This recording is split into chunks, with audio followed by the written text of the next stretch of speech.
नमस्कार मंडळी, श्री स्वामी समर्थ. स्वागत आहे तुम्हा सर्वांचं आपल्या मराठी यूट्यूब चॅनलमध्ये. स्वामी महाराजांच्या कृपेने तुमच्या सर्व चांगल्या इच्छा पूर्ण हो, हीच मी स्वामींच्या चरणी प्रार्थना करते आणि आज या नवीन व्हिडिओला सुरुवात करते. आज आहे 18 डिसेंबर, वार आहे सोमवार आणि आज मार्गशीर्ष महिन्यातला पहिला सोमवार आहे आणि या दिवशी आलेली आहे चंपाषष्ठी. मार्गशीर्ष शुक्ल षष्ठी या तिथीला देवता खंडोबा यांना समर्पित म्हणून ही चंपाषष्ठी साजरी केली जाते. चंपाषष्ठीच्या दिवशी महाराष्ट्रामध्ये जेजुरी येथे खंडोबा देवस्थान जे आहेत तर ते ज्यांचं कुलदेव आहे तर त्यांच्या घरात चंपाषष्ठीच्या निमित्ताने नवरात्रसुद्धा साजरी केली जाते. या चंपाषष्ठीच्या दिवशी कुलधर्म असतो. या दिवशी आपल्या खंडोबाला महानैवेद्य अर्पण करतात. त्याचबरोबर त्यात ठोबरा, कणकेचा रोगडा, त्याचप्रमाणे वांग्याचं भरीत, पातीचा कांदा, लसूण असे पदार्थ जे असतात तर ते त्यांना नैवेद्य म्हणून ठेवले जातात. आणि हा नैवेद्य दाखवण्यापूर्वी तळी भरली जाते आणि तळी भरल्यानंतर हा महानैवेद्य जो आहे तो दाखवला जातो. खंडोबा हे भगवान शंकराचाच एक अवतार आहे. तर यांनी खंडोबा हे रूप धारण करून मल्ल आणि मणी हे 2 राक्षस होते तर यांचा वध केला होता आणि सर्व लोकांना संकटमुक्त केले होते. आणि या घटनेला स्मरणित करूनच हा चंपाषष्ठी जो सण आहे तो साजरा केला जातो. या दिवशी आपल्याला खंडोबाची सेवा करायची आहे. त्याचबरोबर आपल्या घरामध्ये काही उपायसुद्धा करायचे आहे. आज या व्हिडिओमध्ये मी तुम्हाला एक अतिशय महत्त्वाचा उपाय सांगणार आहे.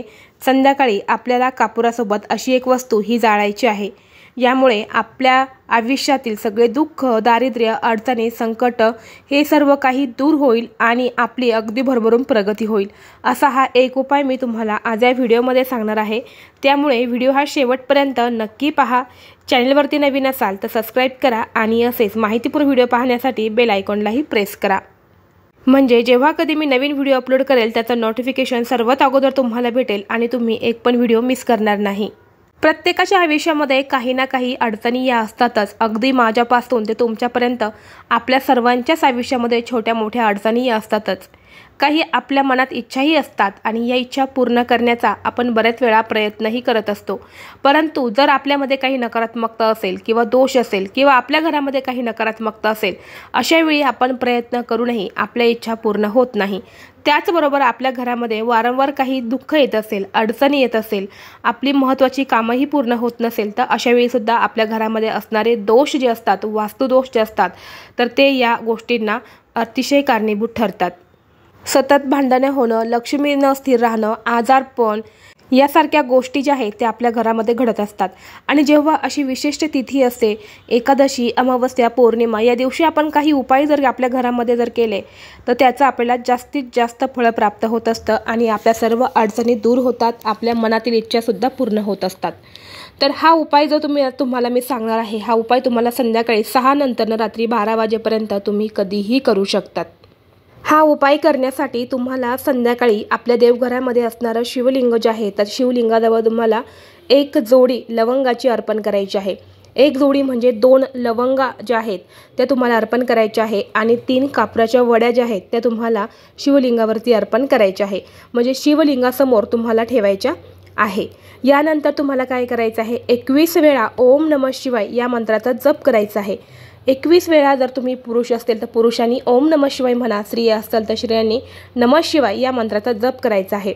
ही सगळी सेवा करायच्या अगोदर 1 दिवा आणि अगरबत्ती तुम्हाला प्रज्वलित करून घ्यायची आहे आणि यानंतरच सगळा हा उपाय करायला सुरुवात करायची आहे. आता मंत्र तुमचा म्हणून झालेला आहे. यानंतर तुम्हाला त्या लवंग ज्या आहेत, 2 लवंगा ज्या आहेत आणि जी कापराच्या वड्या आहेत तर या तुम्हाला तुमच्या उजव्या हातामध्ये घ्यायच्या आहेत आणि तुमची मूठ बंद करायची आहेत. मूठ बंद केल्यानंतर ना तुम्हाला भगवान शंकराचं नामस्मरण करायचं आहे, भगवान खंडोबाचं नामस्मरण करायचं आहे, येळकोट येळकोट जय मल्हार असंही म्हणायचं आहे. आणि तुम्हाला मनोमन तुमची इच्छा जी आहे, मनोकामना जी आहेत तर ती तुम्हाला भगवान शंकरांना, खंडोबाला तुम्हाला सांगायची आहे.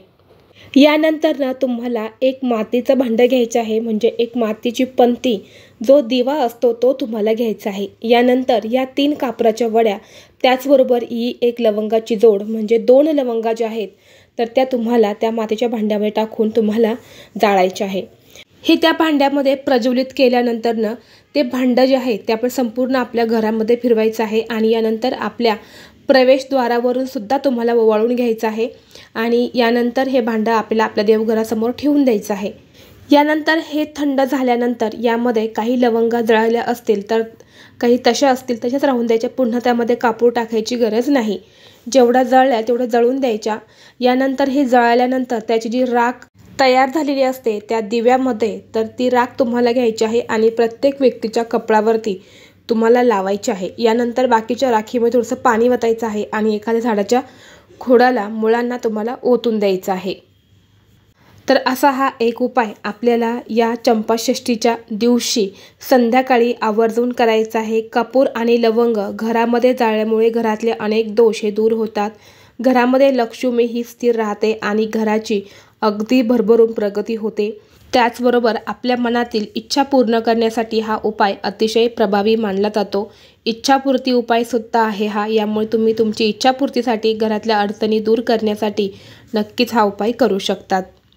त्याचबरोबर जेव्हा आपण सकाळी आरती करत असतो तर दररोज सकाळी आरती करताना आपल्या घरामध्ये कापूर नक्की जाळा। घरामध्ये कापूर जाळल्यामुळे घरातील नकारात्मकता ही दूर होत असते। यामुळे सकाळी किंवा संध्याकाळी आपल्या घरामध्ये कापूर हा आवर्जून जाळावा।